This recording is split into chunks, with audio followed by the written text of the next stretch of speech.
Hi folks, Steve here, and this is Steve's Paintbrush Smashbash edition. So, what is Smashbash? Well, it's a competition for kitbashers and model makers, people who like to make weird things. I'll put a link down to the website in the description below.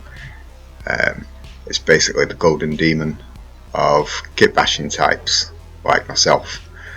And it's been going 3 years now, or this will be the 3rd year anyway, and I entered the 2 previous years and did pretty well. Last year I was a finalist in the large model category for the big plague tower thing that I built.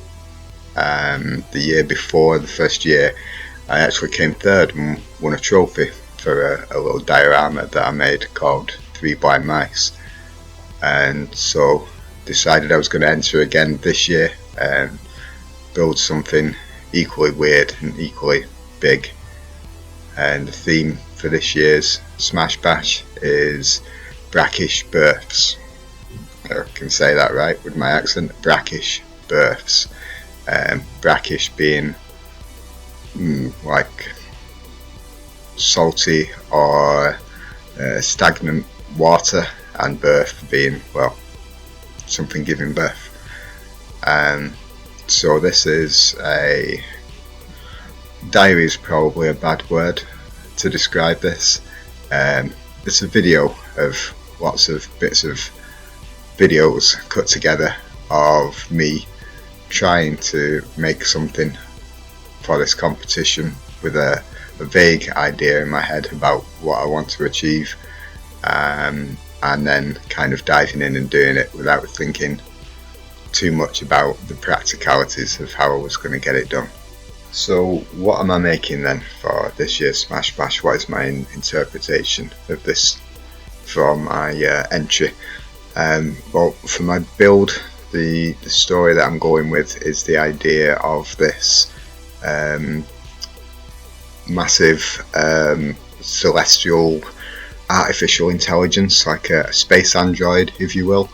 And so she has thousands of years ago crash landed into some kind of primordial swampy planet, and then the body, the carcass, if you will, of this android, its presence there on this planet has kind of kick-started or gave birth, if you like, to sort of technological arms race. So the beings that live on this planet, as they've evolved and sort of developed around this android, they've learned to use it, to mine it for parts, for pieces, for technology, for knowledge, for all the good stuff that's encased in this kind of creature.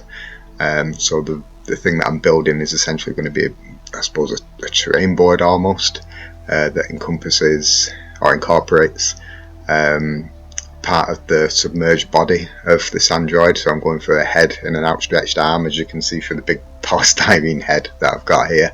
And so the idea is to sort of build the partially submerged android and a little section of this swampy world around it, along with the kind of primitive society that's grown up around this giant AI corpse. So yeah, that's the idea, pretty simple really. And so this is how I'm going to go about doing it, messily, very messily. And so in a practical sense, so the first thing that I'm doing here that you've seen me do so far was kind of map out the general idea of what I wanted in terms of the position of the head and the hand on the board, and then I'm just going in and building the very basic structure of what's going to be the landmass itself around the android. And I'm just using some really cheap polystyrene boards for this, because it doesn't need to be any expensive SPS or XPS or anything like that. Just getting that glued on with some no more nails, which is like some strong bonding stuff that should be a bit better than PVA. Once I've got that sort of general layout, I'm probably really going to focus on the android itself, because I feel like that's going to be the biggest job, because I need to take this polystyrene head and shove a load of detail on and make it look like what it's meant to be, rather than just some, well, polystyrene head. to do these details on the head, I'm using a mixture of milliput and plasticine, about 1/3 plasticine to 2/3 milliput. Two effects of this, like one is it cuts down my use of milliput because I'm going through a lot here. I think I've used 2 packets to cover not even the whole head, but the other thing is it gives it a bit more pliability, so it makes it a bit easier, in my opinion anyway, to help mould it to the head. Once I've got that mixed up, I'm then giving the polystyrene a quick coat in thick PVA and letting that start to dry so it becomes tacky, and this just, again, it helps the milliput and plasticine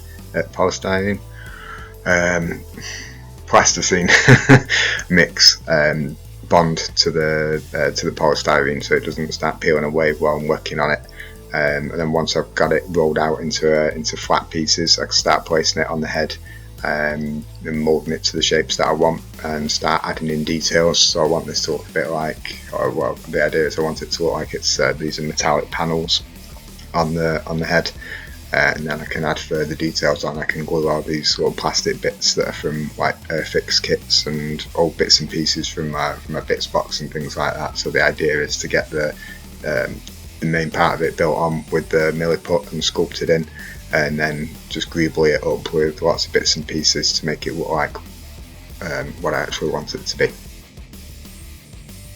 So yeah, I was looking for lots of bits that I could attach to give it more of a robotic appearance, and I decided I was going to put some fingernails on to give it a nice sort of skull-like grin. These are not real fingernails, these are some plastic artificial fingernails that I've got a big bag of like 100 off eBay. They're pretty good, they're easy to cut and file, but hot gluing them down was a bit of a bastard, to be honest. It was harder than I thought it was, but it looks kind of okay. So I did start again and take them all off and do it again, and I was happier with the second time. And so yeah, then eventually I'd run out of milliput, so I've got some more on order, but I need to put the head aside until that arrives so I can finish that. And then I got a bit impatient and decided I was instead going to work on the landform, and so I got some expanding foam and sprayed that all over. It's good stuff, expanding foam, really cool to work with, quick, easy, though this cheap can didn't have half as much as I expected, so I'll probably need to buy another can and do some more. But yeah, it gave me some quick landforms, and then I chucked a load of bark over it. The foam's really handy for this because while it's still drying or setting, you can stick things in it, and then when it's set solid the stuff's held in, so that's really good for the bark. Whether or not I'll keep it like this, I don't know. That was a bit of spur of the moment. I might need to build stuff on top of it later with more foam, more bark, maybe some sculptor mould or modelling compound or whatever. We'll see what happens, but that's kind of where I left it for now. I've started work on a few other bits and pieces, but I'll stick them in the next video. So yeah, that's kind of it for the moment. Not bad progress for the first couple of days. Got kind of an idea what I'm doing now, so feeling slightly less stressed than I was about halfway through this. But that's all for now anyway, so cheers guys, see you later.